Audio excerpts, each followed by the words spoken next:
What is the state of freedom in America today? Join Richard Ebeling, Jim Bovard, and me in this week's Libertarian Angle as we examine that question.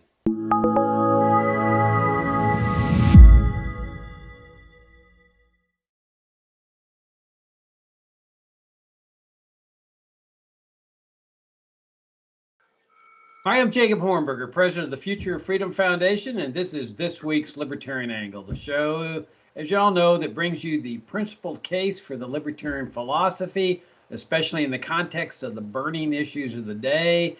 It's a great pleasure that we have a special guest who's been with us before and who's been writing for the Future of Freedom Foundation, oh gosh, 25, 30 years or so.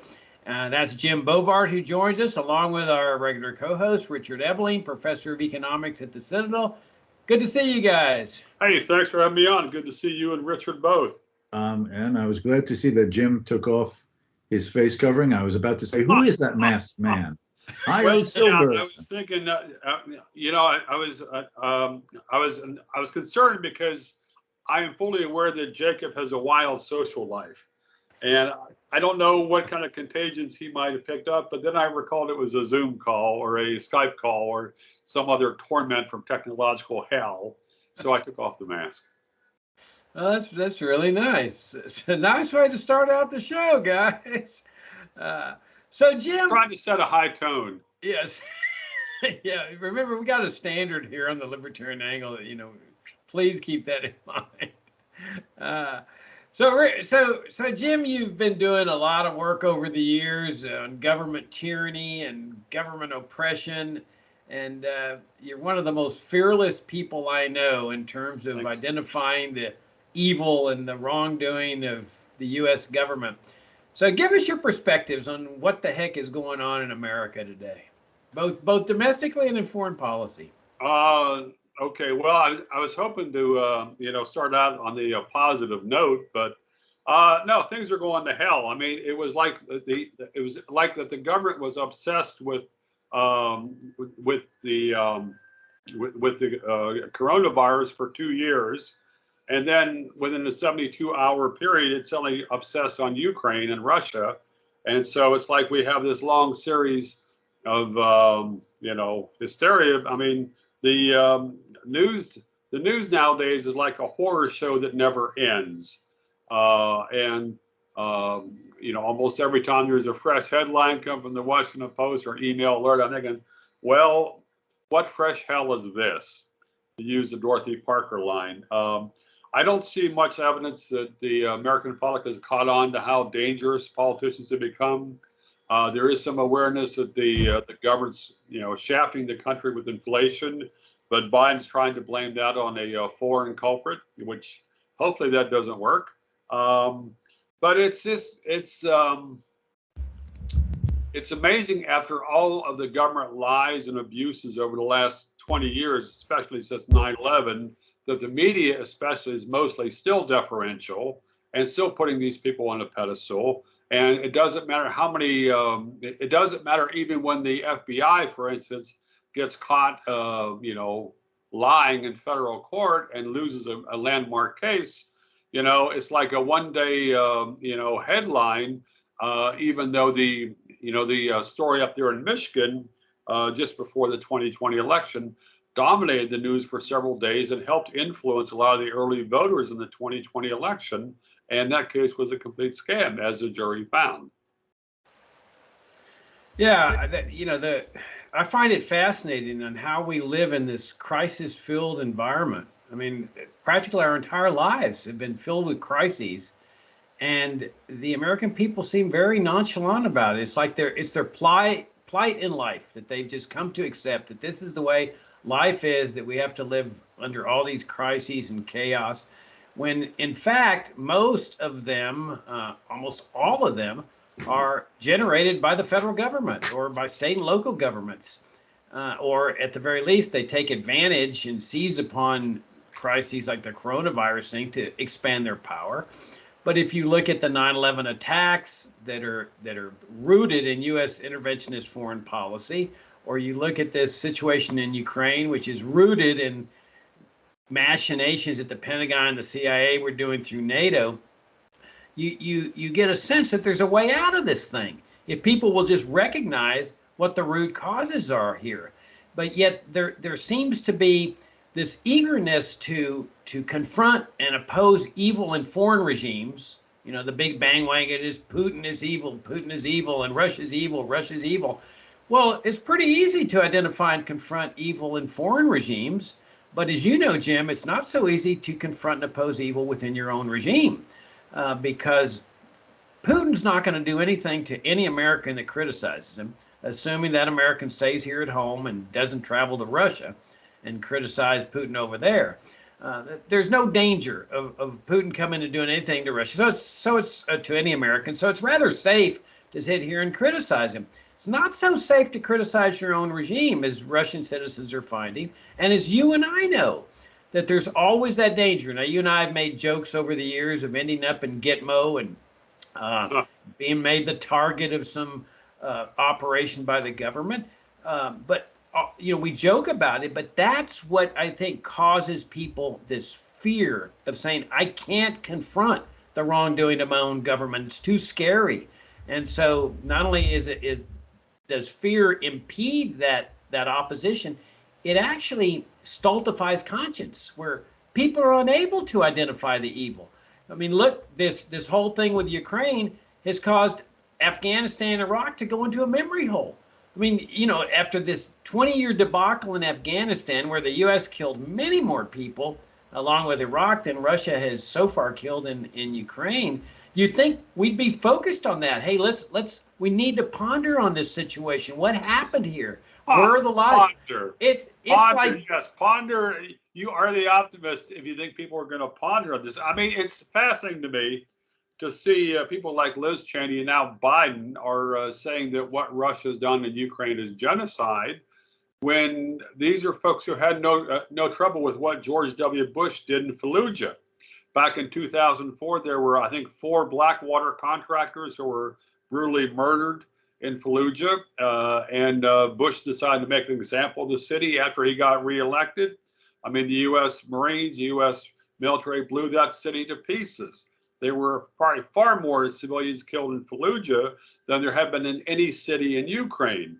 And yet it's vanished from the, not only has it vanished from the American memory, but you have a lot of people who were the prime apologists for the Iraq war out here finger wagging on Ukraine. It's like, just to see the kind of pundits that get elevated during this war, it's like, it's amazing that people's prior false statements, if not their corruption, is never held against them, as long as you're pro-war. Richard? Well, I would just want to emphasize that while some might have fears, Jacob, I think a leading element in this is the success of government propaganda. You start in school and you go through all of the government educational processes, and we point out the illiteracy, the ability to do basic arithmetic, but the fact is they are prisoners of the government for years in those government schools.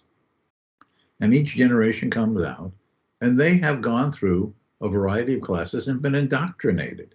America is this, America did that.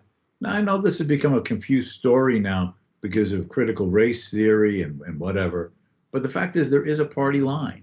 The party line shifts in terms of the propaganda machine of government schooling and education, but there's a party line. And part of that party line is that for everything else, America is good.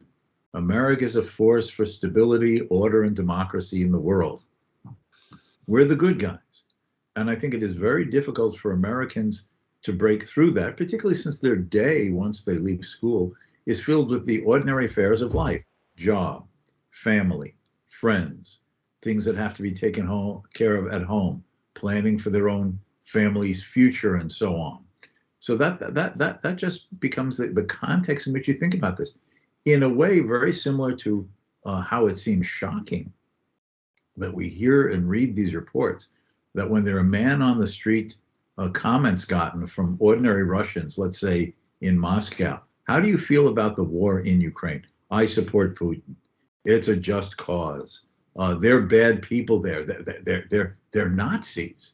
They're oppressors of the Russian minority, and we can't understand this. Why can't you see through the fog and the smoke screen as to what really is going on the ground in terms of the Russian actions in their attacks in Ukraine? Because the propaganda and a nationalist sentiment and a precondition of the presumption that your government is good and right blinds the average Americans in the same way. And basically, we should try to understand how other people think. That seems bizarre or confusing or shocking to us, with the degree of acceptance and complacency of what their political establishment says, and see that is actually very much what is at work in America as well. The default position is my country is good. It's the place I've grown up in and I live, and we symbolizing. Didn't we liberate Europe from the Nazis?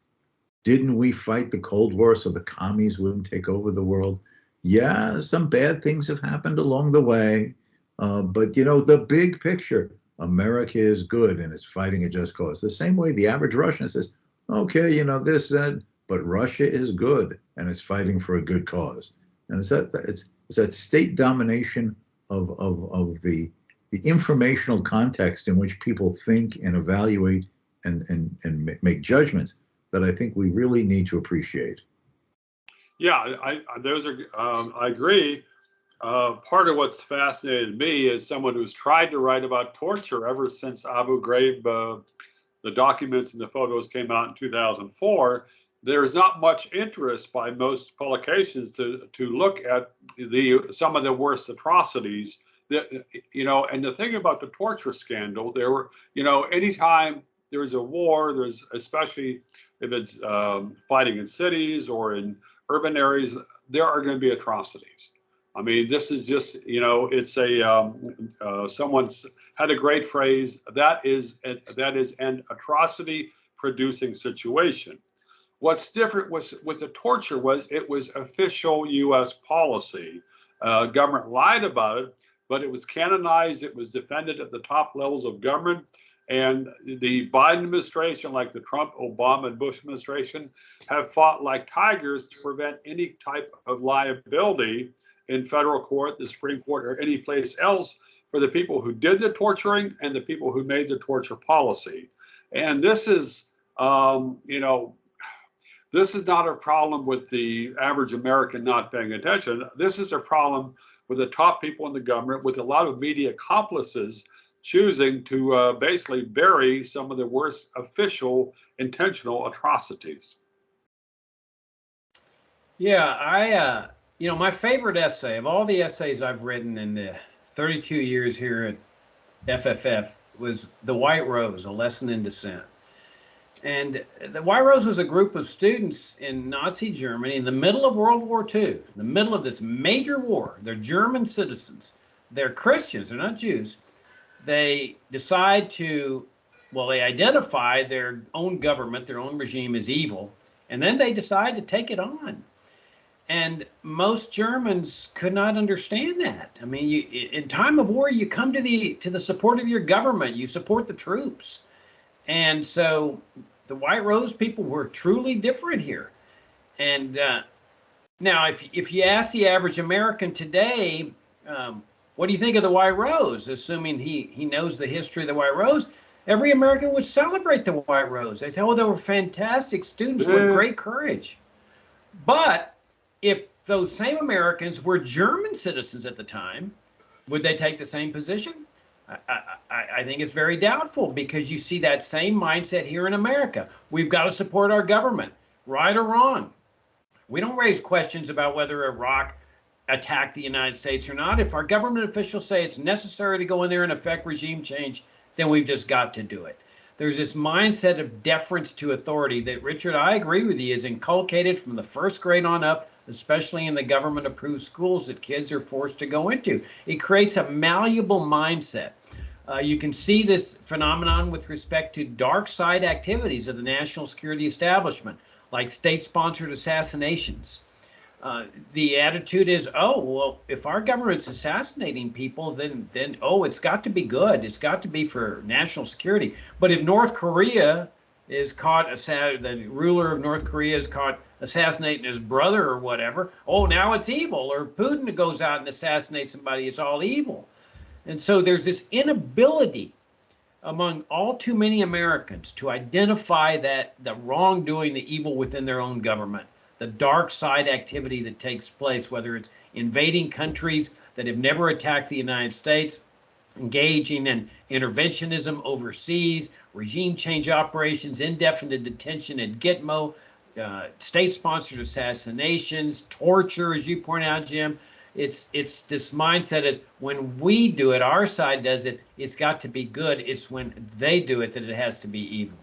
Yeah, there's a propaganda angle here that presidents have used going back to Woodrow Wilson at least, and that is that here in a democracy the government is us, government is you, and you are good people, therefore the government is good. And you know, that is no exaggeration. I think Biden had that message in his inaugural address last year. He certainly played that card. President Obama used it a lot, so Clinton used it. So. And it's sort of like the old joke, you know, with the old joke when the old joke when the Lone Ranger is cornered and his Tonto says, "What do you mean we, Kimosabe?" So I mean that's my attitude. You know, when someone says, "Well, you know, the government is you, so therefore you're liable," it's like, "Hey, I didn't sign on for this crap. I opposed it, and you know." I've opposed it for decades. Hasn't done much good, but hey, I'm still here. So, Richard, I'm sorry. The other element complementing this, you know, about ideas, we cannot downplay, you know, the influence of a propagandized culture. You know, conservatives, many libertarians will point to Hollywood and say, oh, you know, they push these, you know, leftist or anti-individualist lines, all of which is true in many ways. But we have to understand also that there's sort of like a parallel message from Hollywood, and that is captured in shows on television, like was on during the Afghan and Iraq wars, Army Wives. Here was an army base set in South Carolina in the story, and the husbands and the sons are going off to do their tours of duty in Afghanistan or Iraq. This show went on for at least 8-9 years, and it was all about the personnel left at home on this military base in South Carolina and the families, supporting them, waiting for them to come home. They're serving their country. Another form of this is that maybe some of the viewers and listeners see these shows. I think I forget what network it's on. FBI Most Wanted, and now most recently, FBI International. So it's not only that the FBI are the good guys, both here and domestically, solving everything from terrorism to kidnappings to just, you know, ordinary serial killers, but now there's FBI International. Yes, things can affect America and Americans in other parts of the world. So this is a branch of the FBI that has its office in Budapest, Hungary, and all over Europe. They go and take care of American interests, even when they have to, with a smile, make sure that the local political and police authorities realize that America is doing this not only for themselves, but to make their countries a better place. And that's what you watch every week. So this is sort of a subliminal indoctrination. You know, you can on YouTube find old Soviet television shows, right? Old Soviet television shows. And there you have spy television shows, police television shows, and here is the KGB, and they're searching out and protecting the Soviet people from spies and saboteurs, and they're the good guys. And sometimes they have to operate abroad to stop the imperialist Americans attempting to encircle and destroy the People's Revolution. I mean, well, if that's what people watch every week, it works on their mindset. The same thing as this FBI International. Yes, it's okay for the FBI to operate outside of the United States because it's serving the interests of America and the country. And in the long run, the interests of those countries who realize that their interest is no different than America's interest. Well, but the thing about these programs is that I'm sure that the people who watch those programs every week are also very well informed about the recent court losses the FBI's had when they've been caught doing entrapment or other abuses. So, you know, doesn't that balance out? No, I think that most Americans don't pay attention to that at all. Talk to most Americans. You know, start up a conversation in a restaurant or in the airport while you're waiting for a flight. They don't follow anything. I think that we do not appreciate the extent to which the average American pays little or almost no attention to the political and social affairs, other than seeing some flash thing on the CNN report while they're waiting for their flight at the airport. Now, I know I'm exaggerating that. I'm being a little excessively rhetorical about it. But most Americans, I do not believe, follow these events. They're the policy nerds. They're the news junkies. They're the people who have ideological interests, either ours or on the left, who consider these things important and try to be informed citizens from their own political and ideological perspectives. But the vast majority of Americans, gone, never knew about it, never heard about it. I'm shocked. I'm shocked. It's interesting to run into people who do pay some attention to the news every now and then. I was shortly before 9/11, I was doing a vacation down in the mountains of North Carolina, and I was with my then wife, and she had this tour book, and she was, you know, there was some chateau way the hell back in the woods that we were looking for. Couldn't find it, so I pulled up in front of this hardware store in Whitmer, North Carolina. And I was just, you know, I was pulled out of cigars, puffing out, looking at the map. And this big old bald guy comes out. And he says, "What part of Maryland you from?" And I just said, "Rockville." He said, "Oh, yeah, I know Rockville." And he starts chatting me up. About 10 minutes later, he admits he thought I was an undercover federal agent because I had Maryland license plates and I was driving a black car. So I said, "You know, what sort of other signs are there of undercover feds?" He says, "Those cars always have got tracking devices hidden underneath them." And I said, "Do you want to check my car?" He says, yeah, I want to check it. So I said, all right. So he and I walk to the back of my car. He stretches out, he paws around under it. He doesn't find anything. So he gets up and he shakes my hand, you know. I guess you're okay. And I talked to him about 2 hours because he knew all about Ruby Ridge. And he knew a lot about the FBI. And it was like, wow, it was amazing. He was kind of paranoid, but, you know, hey, I can appreciate that.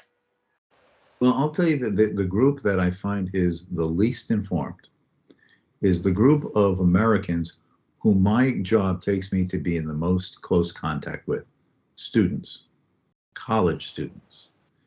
Yes, they're busy with their classes. Yes, they're busy with their studies and their exams and their term papers, et cetera, et cetera, et cetera. Except for those who have political interests. That is, in the sense they're interested in the news. They think it's most students.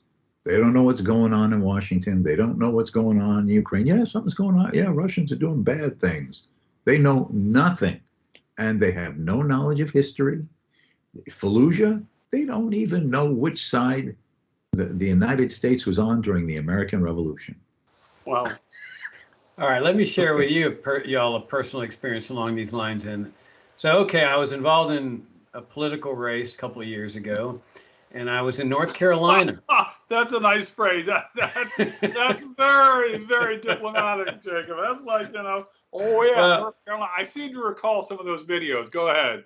All right, so I'm in North Carolina campaigning, and I go to a bus station there to pass out literature. And at the bus station, it was in Charlotte. These were the poorest of the poor in Charlotte. I mean, you know, when you're taking a bus to work and going home on a bus in a city like Charlotte, generally it's probably because you don't have a car, you can't afford the gas, but these are mostly African Americans. I would say 99% poor African Americans. So I started engaging them in conversation.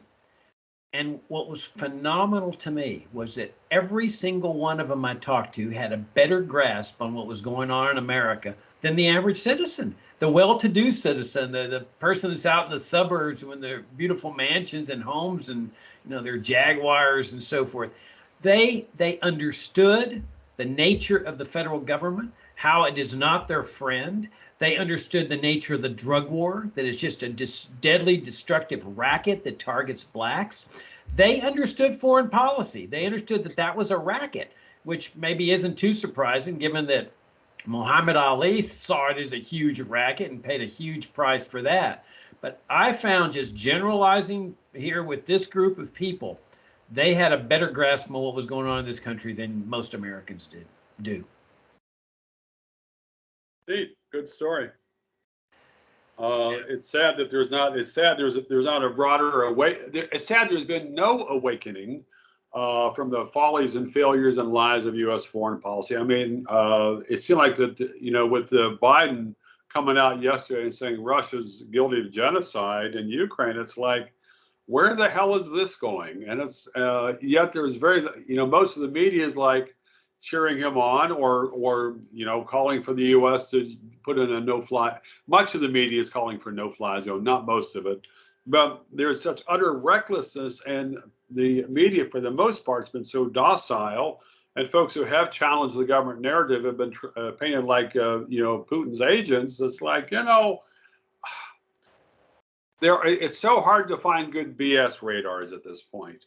And BS radars are what we need more than ever before with this, with the possibility of a nuclear war. So, part of the media aspect, and obviously this is not original with me, is that if you can't show it, it doesn't exist because of television and now streaming and apps. And the thing is that in this conflict in Ukraine, the Ukrainians are very wise in allowing Western media to be almost every place other than a really immediate battlefield. So you see the destruction in these cities. You see horrifically how the Russians have indiscriminately killed people and left bodies on the streets. How people have been terrorized. Over 4.5 million people displaced and as refugees out of the country. That's great television. It's immediate, it's emotional, and it's starkly horrific when you see those drones taking pictures of cities like Mariupol on the Black Sea, and it looks like a World War II bombed out city. What, in Europe today? This is horrific. And you see people, interviewing people then, that have been hiding in their basements with nothing to eat. And it's good television. And so the issue of that, well, how did this all come about? And what has been going on with American foreign policy since the end of the Soviet Union in Eastern Europe? And what were the political motives and circumstances under which the Eastern European former Soviet bloc countries were entered as members into NATO and the EU, and why it was dangled in front of them that Ukraine and the Republic of Georgia could be part of NATO as well? What was the motives? What was behind this? What are the causal factors at work? That doesn't enter into it. It's just the emotive sensationalism of what you see on the news every day. And now it's 24-hour everywhere. And that's far more direct and immediate in influencing people than a long interpretive analysis of reason and historical facts as to how we got there. I agree, but if you flash back 23 years, I guess, when Madeleine Albright and NATO and Bill Clinton were bombing Belgrade, there were some horrendous photos of the damage, video of the damage there. Intentionally blowing up the headquarters of radio and television in Serbia, bombing the Chinese embassy, and yet it was a blip on the American radar. It vanished. There were horrendous. William Arkin, a really good defense analyst, had a piece maybe last week where he pointed out that the U.S. military carried out more bombing sorties on the first day of their assault on Iraq in 2003 than the Russians had done so far in Ukraine for the entire war. And there were horrendous pictures of going back to Fallujah. You see the photos of how that city looked after the U.S. went house to house, blown to pieces. But it was It was forgotten because George W. Bush gave his second inaugural address where he promised to bring freedom and democracy to the entire world, and Washington loved him. I mean, all the atrocities he did were basically absolved or expunged. They were expunged if they ever showed up on their radar. I think you're also, well, I would give more emphasis to the fact that, to talk about what happened in Belgrade during the Yugoslavian ethnic wars, that's 30 years ago, Jim. That for most people, that's ancient history. And besides, I just want to correct one thing. The U.S. bombing of the Chinese embassy, you fail to realize that they thought it was a Chinese takeout being used by Serbian government officials. It was just a Chinese takeout restaurant. You see, they got confused. But the fact is that, and as far as the Iraqi situations, I mean, it too it's flashing, but it's forgotten. I mean, that for many Americans, that's a lifetime ago. Their life has just moved on. It has no meaning for them. And in fact, this whole situation in Ukraine, 20 years from now, Americans will not remember anything about it. And certainly there'll be a new generation that won't even know about it other than a chapter in history like, World War II, wasn't that some war where some bad guy did something? I mean, this is just the memory of the cultural and historical context. I agree. It's frustrating. I mean, history was about the only subject that I did well in elementary and secondary school because everything else bored me. But I was raised in a town where a big Civil War, a well-known Civil War battle was fought, and it kind of soaked into my brain early on, and that led me to reading a lot about other military history and then broader history. But folks who don't have any interest in history, I mean, it's like hopeless trying to get them to recognize how dangerous political power is, because history is basically a testament to the crimes of politicians. And if you don't recognize that, and you're just gullible for every next politician who comes along and makes promises. And it's like, I don't really see how the political systems, I'm not sure it's corrigible. And I was looking forward to what both you guys wanted to throw out. It looks to me like there's a whole lot more overt hostility towards libertarians than there was even 5 years ago. In the media and politics, there's a lot more denigrating that I'm seeing and encountering. And I wonder what your take is on that. And it's interesting to see how a lot of the folks who are denigrating libertarians have basically, backed politicians and political programs that have been absolute catastrophes for this country. I think it makes sense that they're criticizing us. I mean, we provide the way out of this morass. We're the only ones that have the viable solution to getting out of this deadly, destructive, highly dangerous morass into which the national security state has plunged our nation, along with the out of control spending, debt, inflation. We understand the nature of the problem. We understand what needs to be done to resolve these problems.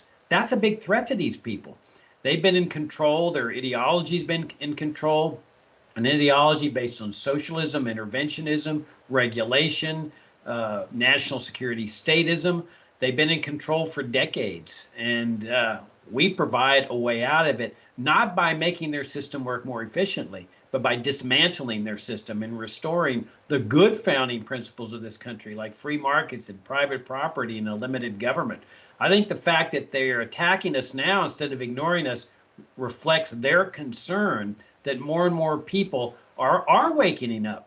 They are achieving a higher level of conscience and consciousness, and they're joining up with us libertarians to get this country out and onto a better road, a road of liberty, peace, prosperity, and harmony with the people of the world, rather than going to war with the people of the world. I hope you're right. Maybe I'm looking in the wrong places. I'm not seeing that. I'm seeing I'm seeing herds of politicians. I mean, there's the folks who are blindly supporting Biden. On the other side, there's a lot of people who want to bring back Trump. I don't see a lot of individuals saying, well, wait a minute, the entire political system, both parties are profoundly corrupt and dishonest. I hope you're right, but maybe I'm living too close to the Beltway. Well, if you consider the number of people who don't vote, I think that's a very encouraging sign. I'll It go could ahead, be. Richard. We're I about don't out of see it time, that Richard. way. So go ahead. Yeah, I would just like to say is that um, uh, part of the reason why our type of ideas, and I'm going to refer to them as liberal ideas, by which I mean a traditional liberalism of the sanctity and dignity of the individual, a notion of an autonomy of privacy and personal association through the institutions of voluntary civil society, individuals pursuing their own interests and affairs for their family and with whom they interact on a cooperative and non-political basis. This is a threat to the other ideologies in our society. Critical race theory, the identity politics warriors, they're just the transformed Marxism of the past. And of course, we are their enemy. And they must view individualism and the idea of individual rights and a government that's limited and allow people to make their own free choices as individuals and not reduce everyone to some collectivist entity and identity is a great threat to them. On the other side, there's this reemergence of conservative nationalism, which is always there, but covered over because of the menace of the Cold War. You know, this alliance between libertarians and conservatives during the Cold War in many instances, other than some of the members of the old right who were non-interventionists. But now these conservatives hate us. We don't create a proper national and cultural identity. We pursue the narrowness of personal freedom as opposed to virtue and goodness for the society as a whole. And so we're once again facing socialism and conservative nationalism as two forces from their own perspectives attacking us in the middle, because we are the middle ground that goes to neither extreme of nationalist collectivism, conservative collectivism, nor socialist or communist or fascist collectivism. We have this ideal of the individual and his sanctity, his dignity, his rights, and that human relationships should not be political, but private and social in the sense of non-coercive. And that's a threat and a danger and an abhorrence to both of them. And that's why we are on their radar in a negative way very intensely in our society today. Yeah, there's excellent points. I agree. It's some consolation having the moral high ground, but if memory serves me from visiting the battlefield in Montana, Colonel Custer in the 7th Cavalry also had the high ground. But it was interesting to me. I wrote a story for this New York Post a couple months ago. The trucker convoy in Canada that came to the capital city, the media was so overt attacking them for standing up for freedom. I mean, freedom had become almost like almost like a racist term, a term of denigration. Oh, they're in favor of freedom, and it's like, I have never seen from the mainstream media so much overt contempt and visceral hatred for the notion of freedom.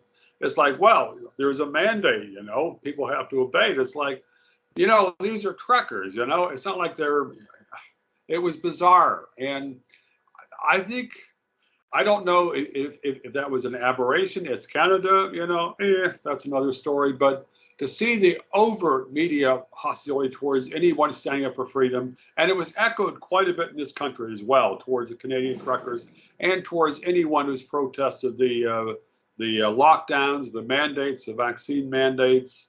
I mean, the vaccines that work so well, we're getting ready for numbers 4 and 5. But anyhow. Jacob was pointing out that we're running out of time, but I'd like to just take a minute to just sort of a final comment on this, and that is listening to us talk, particularly James and myself, although you were chiming in a bit too, Jacob. This session of Libertarian Angle has had a certain disheartenedness. Hey, that's why I'm here. Of fatal depression. I think we should not allow ourselves to be influenced this way. Nobody knows how history is going to play out. Ideas do have consequences, and what appears like the inevitable often does not appear finally, but something else unexpected arises instead. Liberty has an appeal. The individual being free to manage and control his own life touches everyone in one aspect of their existence and desire. And merely because you can't see where the road is leading doesn't mean you must presume that the road is leading to destruction.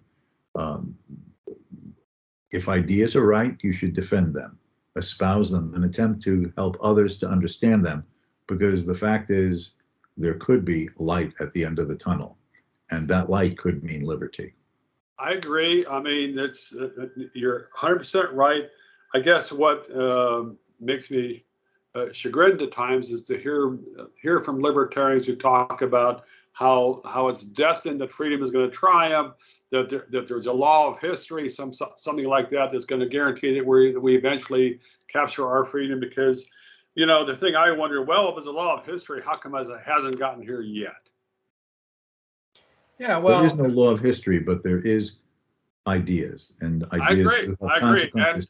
And often for ill, ideas they you can are, be for Jacob, good. is, I mean, we're out there fighting, but you know, it's like General Custer. So anyhow. well, the way I figure it is that if ideas could influence certain generations of Americans to abandon the good founding principles of America, then there's absolutely no reason why good ideas can't influence people to go in the direction of those good founding principles. And that's what we're doing.